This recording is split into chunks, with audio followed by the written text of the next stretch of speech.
Some children understand what it means to make this family proud, my mother said, beside a mountain of gifts. My nephew looked at my son's empty hands and laughed. Maybe they didn't earn anything. That was when I stopped swallowing pain to keep the peace. My parents handed out gifts at Thanksgiving to the grandkid who made us proud. My kids got nothing. My sister's son laughed. Guess they didn't earn one. I took my kids home and sent one text. Your real gift is on the way. By morning, Mom had called 23 times. My name is Nora Whitaker. I was 39, living outside Indianapolis with my husband, Owen, and our children, Lily and Miles. Lily was 11, quiet and artistic. Miles was 8.5, all sneakers and football questions. My parents, Harold and Patricia Delaney, lived almost 2 hours away. Dad could turn any insult into a lesson. Mom loved church luncheons, Facebook smiles, and captions about gratitude. My sister, Brianna Cole, was their soft spot. Her son, Mason, 14, was their trophy. On the drive there, Lily held a watercolor for Grandma Pat. Miles asked if Grandpa Harold would watch the game after dinner. I said yes, because part of me believed normal was possible. The house smelled like turkey, stuffing, and pumpkin pie. The TV murmured from the den. Then Lily saw the Christmas tree standing early, with presents stacked under it. "Mom," she whispered, "are those for everyone?" Patricia clapped her hands. "Come in, everybody. Your father and I wanted to do something special." Harold smiled. Children should be encouraged when they represent the family well.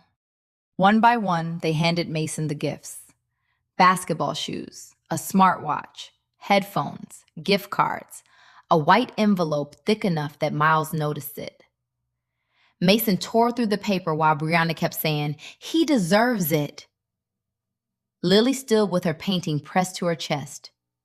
Miles stared at his sneakers. I waited for Mom to say there was something for them too. She did not. Mason tucked the envelope into his hoodie. Maybe they didn't earn one. The room froze. Brianna laughed first, teaching everyone else how to pretend it was harmless. Harold waved a hand.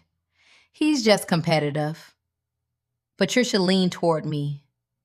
Don't make a scene, Nora. It's Thanksgiving. I looked at Lily. She was not crying. Not yet. She was trying to survive being humiliated. Miles had made himself smaller, without moving at all. Something inside me went quiet. I knelt, zipped Miles's coat, and told Lily to get her bag. Owen was already on his feet. He did not ask me to calm down. He knew. "Nora, sweetheart," Mom said, "where do you think you're going?" I picked up Lily's untouched painting. "You told me not to make a scene," I said. "But you already made one." No one followed us to the driveway. Behind that warm front door, the game kept playing and the turkey rested under foil. As Owen pulled away, Lily turned her painting face down on her lap, and Miles watched the house vanish behind the trees. For 20 minutes, nobody spoke. Owen drove with both hands on the wheel. I sat beside him, still holding Lily's painting. She had not asked for it back. Somehow that hurt worse than tears. In the back seat, Miles leaned against the window with his eyes closed. I knew he was awake because every time a car passed us, his fingers tightened around the seatbelt. Lily stared at the dark glass as if the girl reflected there belonged to someone else. I wanted to say something that could clean the shame out of the car. Instead, I said, "You two did nothing wrong." Lily nodded without turning. Miles stayed still. Owen reached over and covered my hand. He did not tell me to calm down. He did not ask me to call my mother. He just stayed there, warm and steady, reminding me I was not crazy. When we got home, the house felt too bright. Coats landed on chairs. Owen made grilled cheese while I warmed tomato soup from a can. Nobody complained. Nobody ate much either. Lily carried her painting upstairs. A few minutes later, I found it on her desk, face down, one corner bent. "Mom," she asked, "did Grandma Pat not like me anymore?" I sat beside her slowly. Some questions can break if you answer too fast. "Grandma Pat was wrong tonight," I said. "So was Grandpa Harold. So was Aunt Brianna. What happened was not because of you." "But Mason got everything." "Yes," I said. "And that says something about the adults, not about you." Down the hall, Miles stood in his doorway. "Can the hall light stay on?" He had not needed a light since he was 5. Owen heard him too. His face changed, but his voice stayed calm. "Of course, buddy." After the kids went to bed, I sat at the kitchen table with my phone. The family chat was already filling up. Brianna had posted Mason holding his new shoes. My mother had replied with 3 hearts. I typed one message: "Do not invite us again. We are not your joke. Your gift is on the way." Owen read it over my shoulder. "You sure?" "No," I said. "But I'm done pretending unsure means silent." I sent it and turned off notifications. By morning, the messages had stacked up like bills. Dad said I had overreacted. Mom said I embarrassed everyone over a harmless joke. Brianna said Mason was 14 and I should act like the adult. Not one of them asked about Lily. Not one asked about Miles. At breakfast, Lily stirred her cereal until it went soft. Then she looked at me and said, "Mom, did we do something wrong?" I knelt beside her chair and held her until her small shoulders loosened. "No, baby," I said. "Not one thing." If I kept walking my children back into that house, I would spend their childhood explaining why love kept skipping over them. For 14 days, my phone stayed quiet because I had made it quiet. I blocked the sounds, not the pain. Pain still found me in the pantry when I reached for cereal and saw Miles's favorite brand sitting beside the pumpkin pie spice. It found me when Lily stopped asking whether Grandma Pat would like her drawings. It found me every time Owen looked at me like he wanted to fix something no husband could fix for his wife. Then, on a Tuesday night, my mother found a new door. Patricia Delaney created a group chat called Christmas Plans. She added me, Owen, Dad, Brianna, and 2 cousins who probably had no idea they were being used as witnesses. The first photo she posted was a snow-covered cabin near Traverse City, Michigan. Big windows, pine trees, a stone fireplace. The kind of place families use for matching pajama pictures. Mom wrote, "This family needs healing. Christmas is the perfect time to remember gratitude, unity, and grace." I stared at the word grace until it stopped looking holy. Before I could answer, she sent the rental estimate. 3 nights, cleaning fee, pet fee, even though nobody had a dog. Then came the sentence she had been saving. Since Brianna is stretched thin this year, Nora and Owen can cover her portion as a gesture of good faith. Brianna replied in seconds. That actually makes sense. Nora and Owen have always been comfortable. Comfortable. That was the word people use when they wanted your money, but not your story. Comfortable did not include Owen working overtime after Miles was born.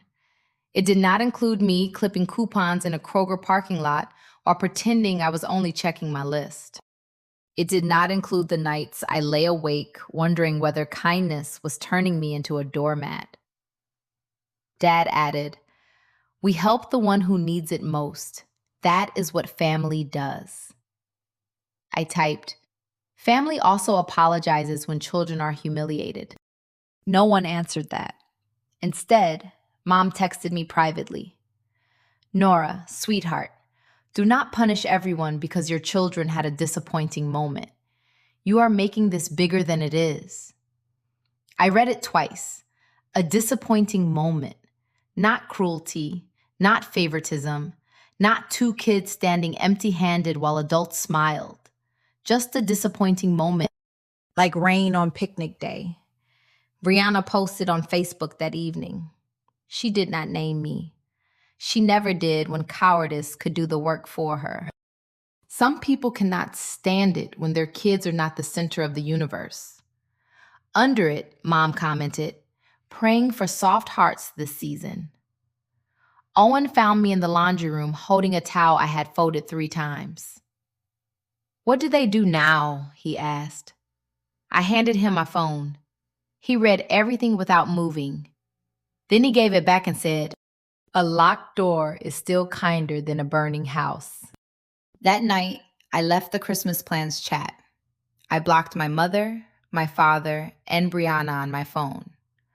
Then I blocked them on Facebook, Instagram, and every little place where they could turn my peace into a debate. For a moment, I felt nothing. Then I felt guilty. Then I felt angry that guilt had been trained into me so well. Upstairs, Lily laughed at something Miles said, a small laugh, careful but real. I stood in the hallway listening to it like it was music from another room of my life. My family of origin had taught me that love had rankings, receipts, and public performances. My children were teaching me something quieter. A home did not need everybody in it to be whole.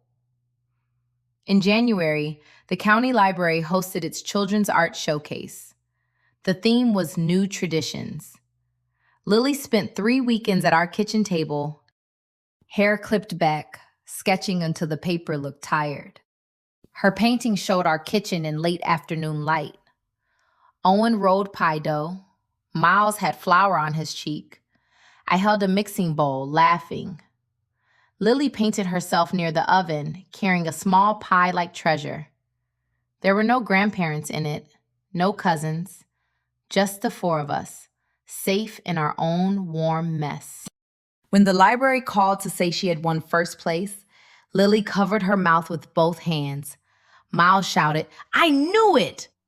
Owen lifted her off the floor. At the showcase, Lily wore a navy dress. Strangers said the kitchen looked real. I took one photo of her holding the blue ribbon and posted it. So proud of our Lily. New traditions can be beautiful. I did not tag anyone. I did not send it to Mom. I did not open a door. But Patricia Delaney had always been good at finding windows. An hour later, her comment appeared. Mason had another big week too. Debate champion and basketball regionals. Our shining star. Before I could delete it, Brianna replied, he really is built different. Proud mama. There it was again. Not a celebration, a correction. Even my daughter's happiness had to make room for Mason's spotlight. Lily saw it before I removed it. She came downstairs holding her tablet against her chest. Mom, she asked, am I not good enough for Grandma Pat? I sat on the bottom step and pulled her beside me. You are more than good enough, I said. Grandma Pat made a cruel choice. That choice belongs to her. Lily looked down. She always talks about Mason. I know. Even when it's not about him. I know, baby. Behind us, the floor creaked. Miles stood there in his coat sweatshirt, pretending he had only come for water. His basketball was under one arm. He looked at Lily's tablet, then walked to the mudroom and placed the ball on the bench. That small sound, rubber against wood, hit harder than shouting. When Owen came home, I showed him the comments. He took off his work jacket, folded it over a chair, and said, they are not doing this to her again. I deleted the comments. Then I blocked the spare accounts, the church page Mom helped manage, and every cousin who treated silence like neutrality. That night, Lily taped the blue ribbon inside her closet instead of above her desk. I did not tell her where to put it. I only stood at the door and understood. Adults call it a comment. Children hear it as a verdict. If my mother needed every family joy to bow before Mason, she could keep her scoreboard. My children were done playing. The envelope arrived on a Thursday, tucked between a utility bill and a grocery flyer. Cream paper, my father's handwriting. Perfect slant, dark ink. Harold Delaney had always believed presentation could make cruelty respectable. I opened it with a butter knife because my hands were not steady enough to tear it clean. 3 pages fell out, folded like a church program. A half sheet was tucked behind them in my mother's handwriting. "Dear Nora," Dad began, because he never started with anger when disappointment could do more damage. He wrote that I had become cold. I was punishing my mother, humiliating Brianna, and teaching my children to be fragile.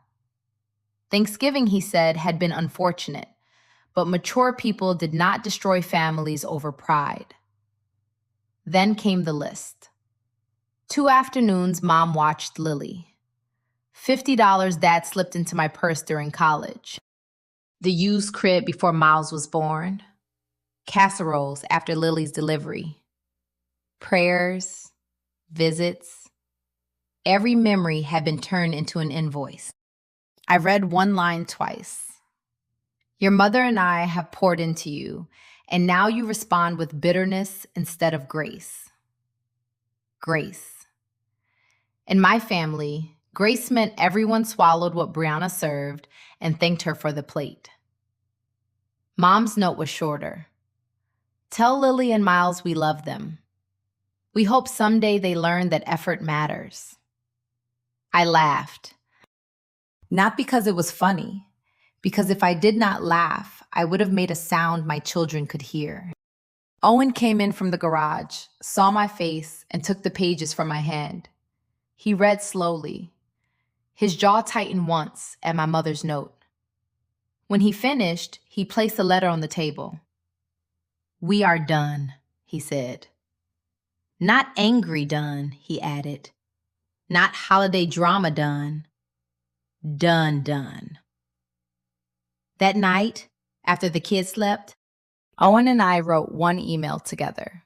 No insults, no begging, no long paragraph trying to convince people who had chosen not to understand. Harold and Patricia, do not contact Lily or Miles directly. No letters, gifts, messages, or requests through relatives. Any necessary communication goes through Nora and Owen. I pressed send. My mother replied 14 minutes later. "You are breaking your mother's heart." Once, that sentence would have put me on the phone, apologizing before I knew what I had done. That night, I felt something shift. My mother's heart had been treated like a family emergency. Lily's heart had been treated like a lesson. Miles's heart had been treated like collateral damage. I closed the laptop. Upstairs, Lily's room glowed faintly under the door. Miles's hallway light was still on. Our house was quiet, but not the old quiet.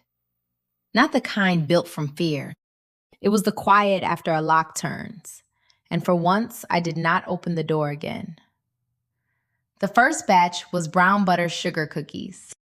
Rain tapped the kitchen windows while Miles built a blanket fort in the living room. Lily sat at the counter with her sketchbook open, pretending not to watch me measure flour. Butter melted amber and nutty. The smell moved through the house, warm and safe. The kind that made a child wander in without being called. Miles appeared first. "Is this for us?" "For whoever survives waiting," I said. He smiled, and that smile felt like a porch light coming back on. Lily dipped one finger in the cinnamon sugar. Mom, you should sell these. I laughed because mothers laugh when children say impossible things. I mean it, she said. People would pay for something that feels like this. Like what? She looked around our kitchen, at Owen's mug, Miles's fort, the cooling rack. Like safe. That night, I opened my laptop and built a small hope with a name. Cedar and Honey Bakehouse. Cedar sounded steady. Honey sounded gentle. We started small, local pickup only, no shipping. Cookies, hand pies, and dessert boxes for weekends. Owen cleared one garage wall for labels, ribbon, and boxes. He made a spreadsheet with order numbers, pickup times, allergens, and payments. Romantic, I told him. Responsible is romantic after 40, he said. Lily chose cream, honey gold, and sage green. Miles named one box the Saturday morning cinnamon box. Our first order came from Lily's art teacher. 24 cookies for a staff meeting. I checked the box 6 times before Owen carried it outside. Then came a baby shower order. Then Mrs. Alvarez next door, who said her bridge group needed pie and opinions. I made mistakes. Labels printed crooked. Ribbon turned one box into a hostage. Once, I mixed up pickup time and drove across town with apple hand pies beside me. But every mistake taught me something clean. Not shame, not family politics. Just fix it. I listed ingredients clearly. I marked nuts, dairy, and wheat. I wrote batch dates. I kept receipts in a folder Owen labeled like we were already serious. Some evenings, the 4 of us worked at the table while old country music played low. Lily slid stickers onto boxes. Miles folded tissue paper. Owen counted inventory. My chest stopped bracing for impact. Cedar and Honey did not make us rich. It did something better. It gave my children a place where their names were not compared, their joy was not corrected, and their work was not invisible. One night, Lily held up a finished box. Do you think Grandma Pat would like this? I wiped flour from my hands. Maybe, but this isn't for her approval. Lily pressed the label flat with her palm. No, she said, it's ours. And that was the first tradition nobody could hand to Mason. By June, the orders no longer fit on sticky notes. At first, I kept them on the refrigerator beside Miles's spelling list and Lily's art camp flyer. Then, Mrs. Alvarez ordered 3 peach hand pies for a bridge luncheon. Owen's coworker wanted cookie boxes for a retirement party, and a woman from Lily's school asked if I could do 50 mini pies for a baby shower. Owen opened his laptop after dinner and said, "The refrigerator has officially resigned." He built a spreadsheet with color-coded tabs, which I teased them for until it saved me from making walnut cookies for a woman with a tree nut allergy. That was when I stopped treating Cedar and Honey like a sweet little project.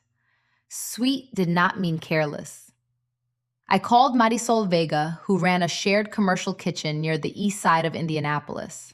She was in her 50s, sharp-eyed, with silver in her dark hair, and no patience for anyone who thought baking was just cute. "You want customers to trust you?" she said during the walkthrough. "Then you respect the food before you sell the food." I rented kitchen time twice a week. I logged batch dates, saved ingredient receipts, checked labels, and kept pickup orders local. No shipping across state lines. No promises I could not keep. If Cedar and Honey grew, it would grow clean. Lily helped me test label shapes at the dining table. Miles became the official sticker inspector, a title he gave himself and defended with alarming seriousness. Owen handled pickup messages and payments after work, sometimes still wearing his tie while tying bakery twine around boxes. We were tired, But it was a tired I understood. Not the tired that came from walking on eggshells. Not the tired after pretending an insult was a joke. This was honest tired. Flour on the sleeve, feet sore, kids laughing over crooked labels, a house that smelled like cinnamon instead of resentment. By November, I decided we would host Thanksgiving. Not the Delaney kind. No ranking children. No speeches about who made the family proud. No forced photos where smiles had to cover bruises nobody could see. We invited Mrs. Alvarez from next door, Lily's art teacher, Miles's coach, Owen's coworker Dean and his wife, who had just moved from Illinois. Marisol came too, carrying tamales because she said turkey needed friends. Our table looked nothing like my mother's. The napkins did not match. Someone brought store-bought cranberry sauce, still shaped like the can. Miles spilled gravy and nobody treated it like a character flaw. After dinner, I brought out pies from Cedar and Honey. Apple bourbon, maple pumpkin, and a chocolate chess pie Owen had begged me not to improve because it was already perfect. People clapped, half joking. Lily blushed like the applause belonged to all of us. Miles leaned toward Coach Dan and said, "My mom made those at a real kitchen." His voice held pride without fear. Later, while everyone talked over coffee, Lily stood beside me at the sink. "This feels better than the old Thanksgivings," she said. I looked into the dining room. Owen was laughing. Miles was showing Dean how to fold a paper football. Marisol was telling Mrs. Alvarez that Midwestern winters were a personal attack. "Yes," I said, "it does." For one whole evening, nobody used love like a prize. I should have known that people who build their power on being needed do not mourn your absence the way normal people do. They mourn the control. The letter came on a Friday, while my kitchen smelled like orange zest and toasted pecans. I had just packed 12 holiday boxes. Lily drew cedar branches for an insert card. Miles counted stickers. Owen had taken half a day off because Christmas orders were moving faster than my hands. A postal carrier stood on the porch. "Certified mail for Nora Whitaker?" Owen saw my face. "Kitchen or office?" "Kitchen," I said. "If bad news wants me, it can smell pie first." We opened it beside a cooling rack. The letter said that because of my hostile conduct, all informal family financial understandings were terminated. It used phrases like past support, distance, and failure to honor family obligations. Somehow, Harold and Patricia had made it sound as if I had spent adulthood taking from them, then slammed a door after being carried. Owen's voice went low. "They are rewriting the story before you remember the paper trail." That sentence unlocked something. I pulled an old accordion folder from the hall closet. Mortgage, hospital, taxes, parents. Inside were bank statements, printed emails, and a cashier's check receipt. $16,200. Sent to Harold and Patricia Delaney after Dad's refinance mistake left them facing a balloon payment. I remembered the call. Mom crying quietly. Dad saying he felt embarrassed. Brianna, conveniently, never told. There was Dad's email. "We will repay you, Nora. Your mother and I are grateful beyond words." Under it was Mom's text. "Please don't mention this to Brianna. She has enough stress." For years, they had held casseroles and babysitting over my head like sacred debts. All while the largest unpaid debt sat in my closet. If you are listening right now, leave a like and tell me what you would advise Nora to do. Your words may be the courage another listener needs. Stay with this story, because that folder was only the first door to open. Owen took the papers gently. You know what this is? A loan they never paid back. No, he said. Proof you were never the person they said you were. That broke me more than the money. I did not cry for the $16,200. I cried because my mother had watched my children stand empty-handed after I once helped save the roof over hers. Lily looked up. Mom? I'm okay, honey. But I was not okay. I was becoming clear. After pickups, Owen placed a clean folder on the table. He wrote Dana Kerr on the front, the name of a civil attorney another PTA mom recommended. He slid the certified letter inside with the bank records, emails, and texts. For the first time, my family's truth did not live inside my memory alone. It had dates.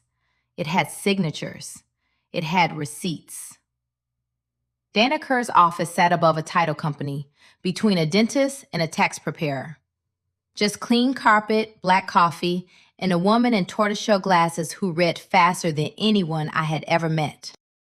She did not gasp at the certified letter. She only tapped the bank record. $16,200 is not a birthday gift, she said. My father will say it was family help. Then your father should not have written, "We will repay you." Owen sat beside me, quiet but present. I loved him most in rooms where he did not try to speak for me. Dana explained that with the amount, the emails, and my parents already trying to rewrite the record, she wanted a civil claim prepared cleanly. From now on, she said, do not argue with them. Save everything.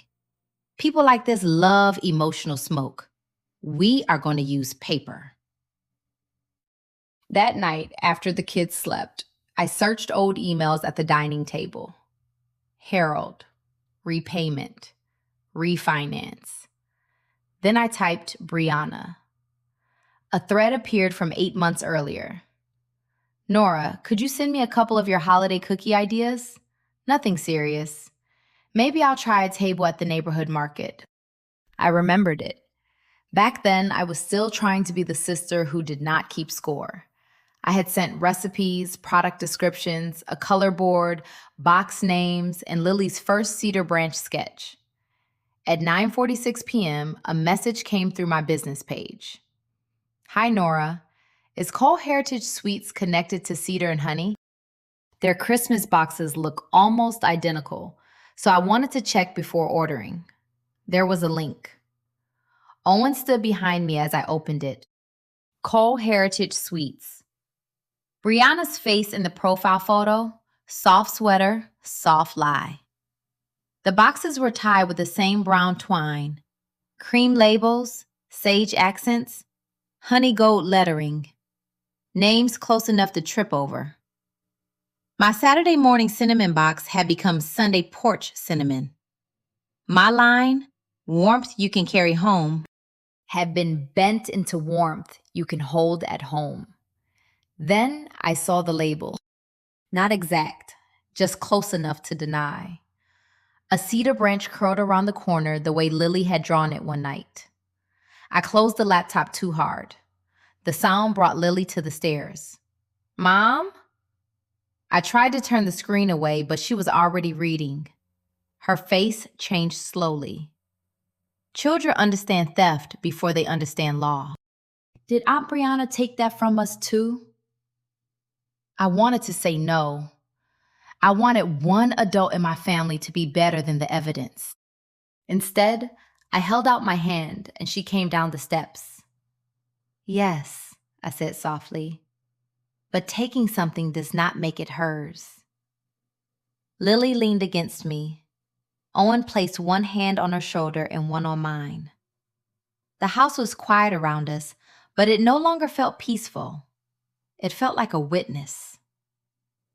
The next morning, I sent Dana everything, screenshots, old emails, the color board, product descriptions. Lily's cedar sketch, scanned from my phone because I could not bear to hand over the original. Dana called before lunch. We are not fighting over sugar, butter, and cinnamon, she said. I know. No, I mean that legally. Recipes are messy. Ideas are messy. But copied product descriptions, brand language, label design, package presentation, photos, and customer confusion? That is where she gave us something solid. There was comfort in how plain she made it sound. Brianna had wrapped theft in ribbon. Dana was untying it with scissors. By 3 o'clock, she had drafted a cease and desist letter. It demanded that Brianna stop using copied marketing language, confusingly similar labels, product names, packaging concepts, and any materials derived from my files. Dana also filed reports with Etsy and TikTok Shop, attaching timestamps instead of outrage. Do not contact your sister, she told me. She stole from my child. She borrowed from your child and left a paper trail, Dana said. Let her explain that to people who care less about her tears than her uploads. 2 listings disappeared by the evening. Then Brianna went live. I watched from the kitchen table with Owen beside me and my hands wrapped around a mug I had not touched. Brianna sat in her car, face pale, mascara carefully wounded. I never thought my own sister would try to destroy me right before Christmas, she said. I am just a mom trying to build something for my son. She did not mention my emails. She did not mention Lily. She did not mention that her something wore my daughter's shadow on the label. Within minutes, Mom shared the video. A family divided by jealousy is a tragedy. Praying for forgiveness and soft hearts. Dad wrote beneath it, some people forget who raised them. Then the messages started. A cousin from Dayton, a woman from Mom's Bible study, an uncle who had not called me in 6 years. It is just cookies, Nora. Be the bigger person. Your sister is struggling. I read them until the words blurred. Owen took my phone and laid it face down. They are asking you to be bigger so she can keep acting small. I wanted to post the screenshots. I wanted to show the cedar sketch and the date on Brianna's email. I wanted every person saying just cookies to look Lily in the eyes and say her work did not matter. Dana's text came in before I could make a mistake. Do not wrestle with a performance. Save the video. Save the comments. Silence is not weakness when evidence is speaking. So I saved everything. The live video, the captions, the comments, the relatives who had suddenly found my number when there was a woman crying on camera and a story easy enough to misunderstand. That night, Lily asked if Aunt Brianna was mad at us. No, I said carefully. She is mad that she got caught. Maz looked up from the couch. Is that different? Yes, Owen said. Very different. I folded one clean cedar and honey box and pressed the label down with my thumb. Cream paper, sage branch, honey gold letters. Our work, our time, our name. Brianna had noise. I had the files. The first 1-star review appeared at 6:12 on a Wednesday morning. Stale cookies, weird smell, never ordering again. I read it twice before my coffee finished brewing. The name meant nothing to me. Cedar and Honey was small enough that I remembered customers by pickup time. I opened Owen's spreadsheet. No order, no payment, no pickup. By breakfast, there were 3 more. Mold on the hand pies. Made my husband sick. Pretty sure she copied her sister's recipes. Miles saw my face over his waffle. Bad news? Oh, grown-up nonsense, I said too quickly. Owen read over my shoulder. These people never ordered. No. Then we document. That became our morning. I took screenshots. Owen matched every review against orders, payments, and pickup logs. By noon, Dana had a folder labeled Fake Reviews.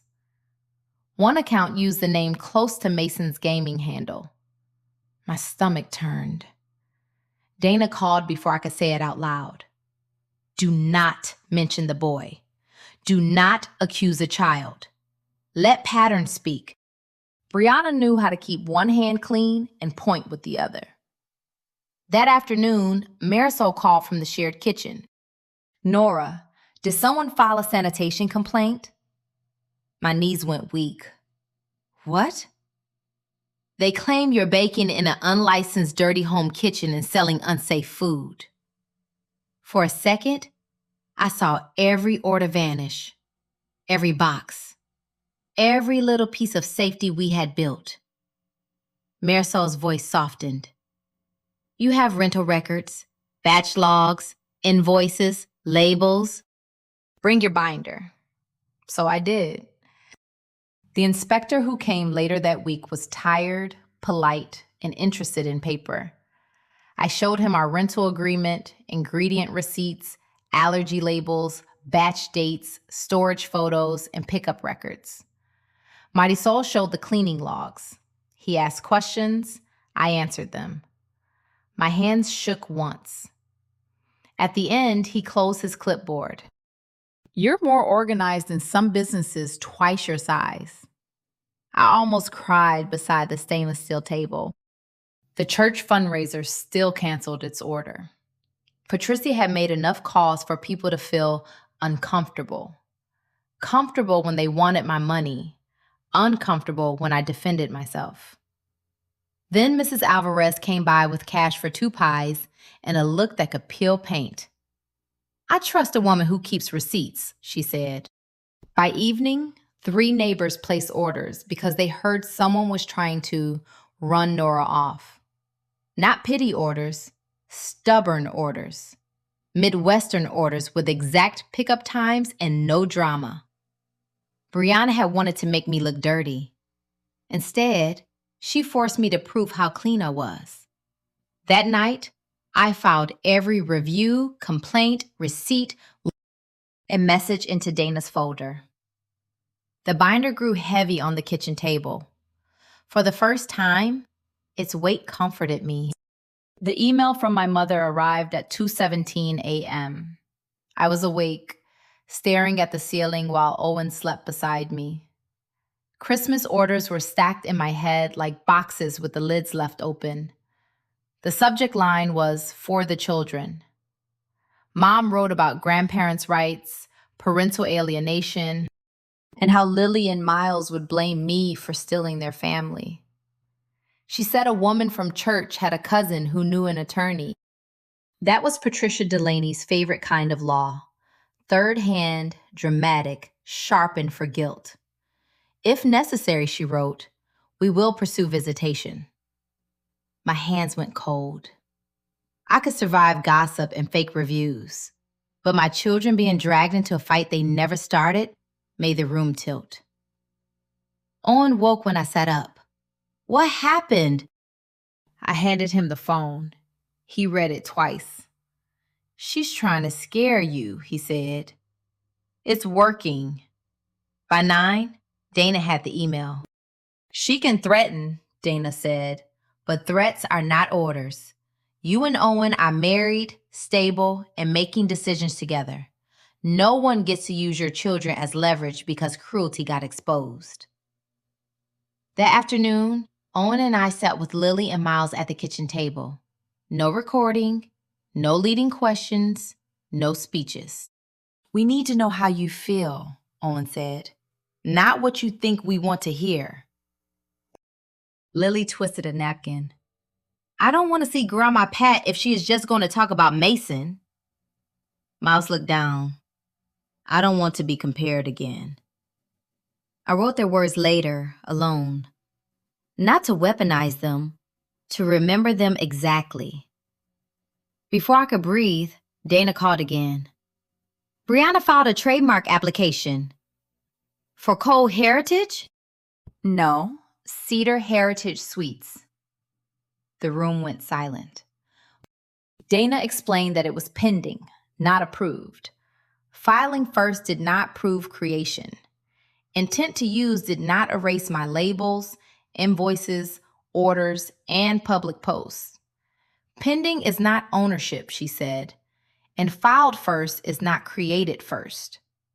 Still, Brianna sent a letter demanding I stop using several Cedar and Honey product names because they supposedly confused customers. The woman who copied my boxes was now accusing me of standing too close to her shadow. That night, I stood in the garage looking at cream boxes and sage labels. For a moment, I imagined changing everything. New name, new colors, anything to make them stop. Then Lily came in and picked up a label. "Are we losing it?" she asked. I took it from her hand and placed it back on the stack. "No," I said. "We are proving where it came from." Owen opened a fresh binder and wrote one word on the spine: origin. I have been hit from 3 sides now: money, business, and children. But for the first time, I was not asking my family to tell the truth. I was preparing to make them sit in front of it. The week before mediation, our dining room stopped looking like a place for dinner.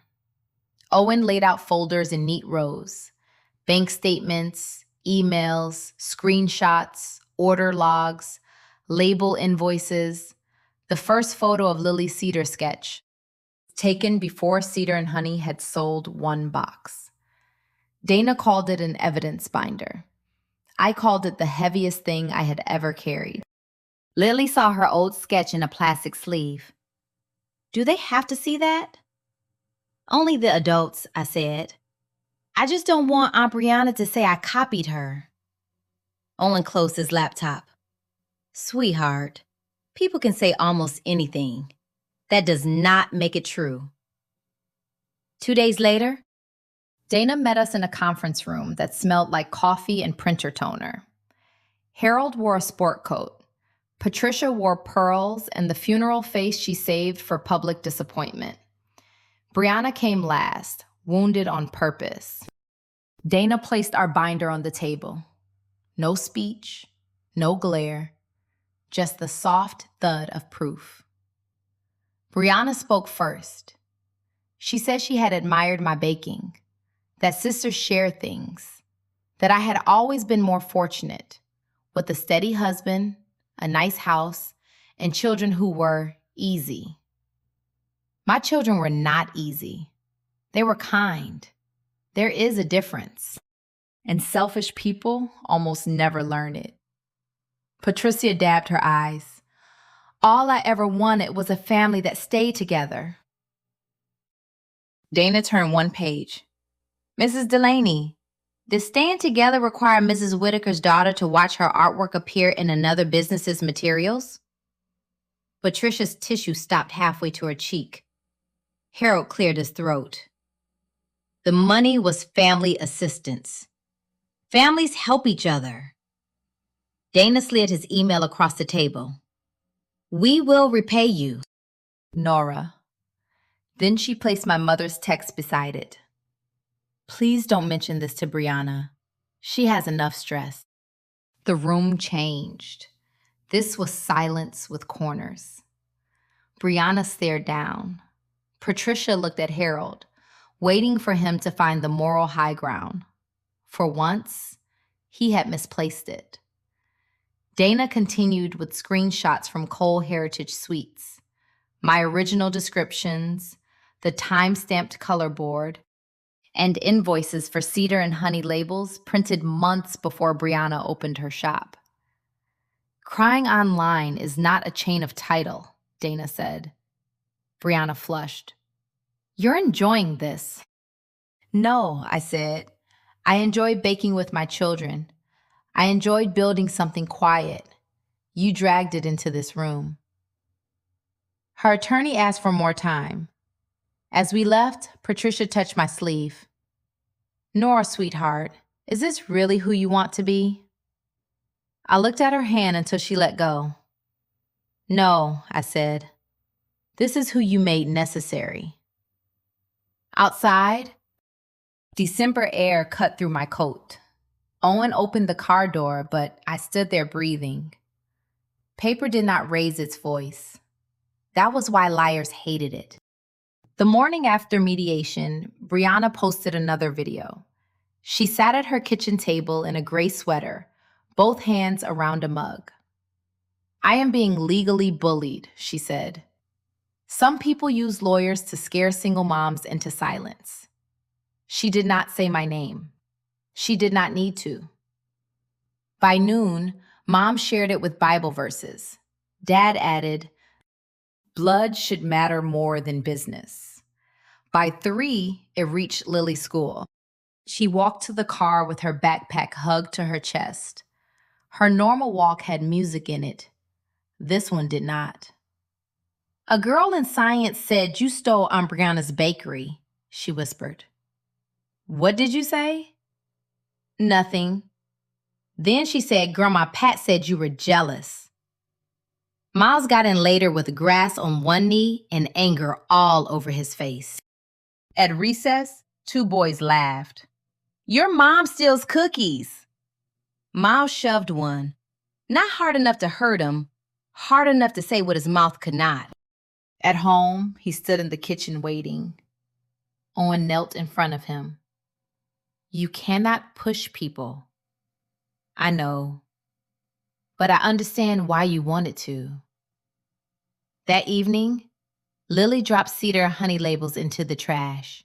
I pulled them out. "Honey, I don't want my drawing on anything if people are going to take it." There it was. The theft after the theft. Brianna had made my daughter afraid to create. I laid the labels on the table. We do not stop making beautiful things because someone stole once. What if they steal again? Then we keep better records, and we keep making. 2 days later, Elaine Porter called. She was one of my first customers, a retired teacher who wrote for a community news site. "I am not asking for gossip," and she said, "I am asking whether you want the grown-up version told before the childish one becomes the only one." My first answer was no. I would not turn Lily's pain into content or let my children become props in the same family theater that had hurt them. Dana reviewed Elaine's questions. Owen and I agreed on rules. No photos of Lily or Miles, no school names, no family insults, only timeline and documents. Elaine met me at Marisol's kitchen. I showed her labels, batch logs, files, screenshots, and the first cedar and honey box. She asked, "Why speak now?" I looked at the stainless steel table, at the flower near my sleeve.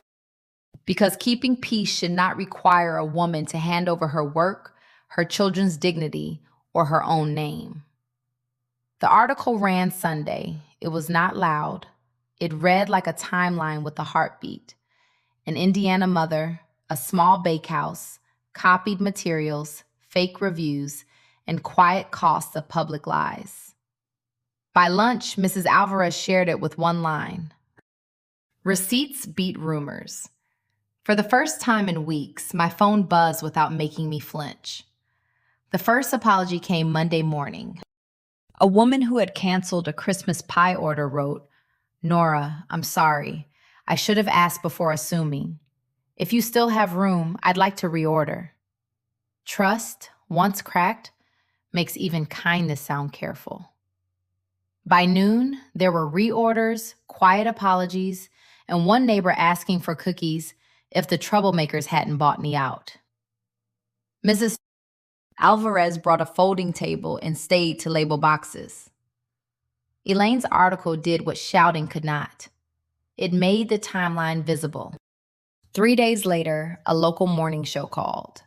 They wanted a short segment about holiday entrepreneurship and protecting creative work. My first instinct was no. Owen said, "You do not owe anyone your wounds, but you are allowed to tell the truth without bleeding for them." So I went. I wore a navy sweater, brought maple pumpkin hand pies, and left my children's faces out of every sentence. The host asked how a small business owner keeps going when conflict becomes public. I said, keeping peace should not require a woman to surrender her work, her children's dignity, or her own name. That afternoon, Dana called. Etsy and TikTok Shop had asked Brianna for source materials, original photos, draft descriptions, label files, proof of first use, and records showing where her brand assets came from. She sent them what you originally sent her, Dana said. I almost laughed. She used my evidence as her defense? People who steal often forget the original owner kept the door key. More listings disappeared. Payments on Cold Heritage Suites were temporarily held.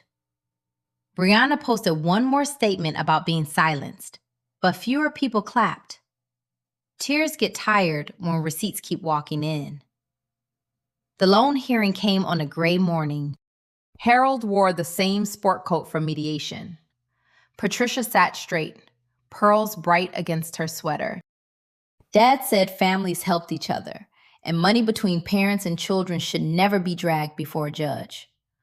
Mom said, our daughter chose money over blood. Dana placed the bank statement before the court. $16,200. Then Harold's email. We will repay you, Nora. Then Mom's text asking me not to tell Brianna. Then the certified letter trying to erase all of it. The judge read quietly. Finally, he looked up. This court is concerned with evidence, not family disappointment. Judgment for me. Principal, reasonable interest, and filing costs. No thunder sounded. Harold simply aged 10 years in one breath. Outside, Patricia whispered, I hope you are proud of yourself. I looked at Owen beside me. I am, I said. Not because I won, because my children will know I stopped letting lies wear Sunday clothes. Brianna signed the settlement 2 weeks before Thanksgiving. Dana called. It is done, she said. I thought Winnie would feel sharp.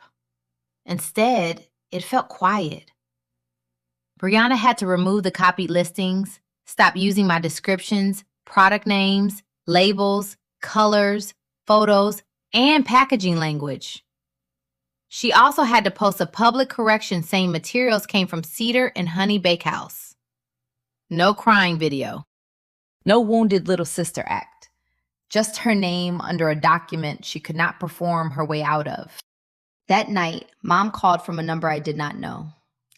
I answered because some doors need to close while the other person is listening. Nora, she said, you chose money over family. I looked into the living room. Lily was drawing a new label. Miles was laughing at Owen's card trick. No, Mom, I said. I chose my children. She waited for an argument. I gave her silence. Then I ended the call. Dad mailed the check a week later. In the memo line, he wrote, paid under protest. Owen shook his head.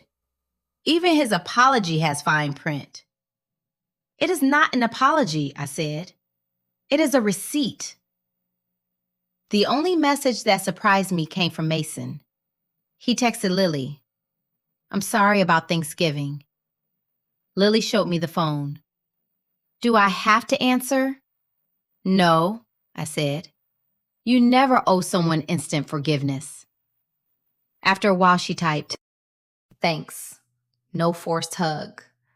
No bow tied around a wound adults should have prevented. I thought about Mason then. He had been cruel, but he had also been raised like a trophy. The real cruelty belonged to adults who taught him love meant standing above someone else. Thanksgiving came again. Our table was crowded with neighbors, teachers, Marisol, Mrs. Alvarez, Coach Dan, and people who became family without demanding the title. Someone brought canned cranberry sauce, and Miles declared it tradition. Cedar and Honey had steady orders, but I no longer let the business swallow the home it helped heal. Lily's new label showed a glowing kitchen window.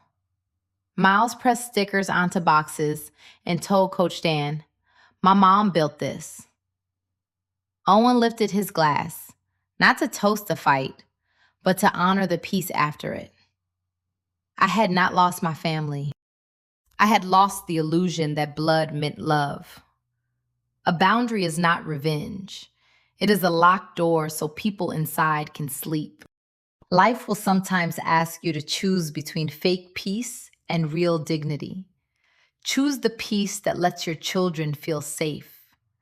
If this story touched you, please leave a like for the channel, share your thoughts in the comments, and tell us where you are listening from. Thank you for staying with us until the end. Wishing you health, strength, and a peaceful heart. Goodbye for now, and I will see you again in the next story on Revenge Glow.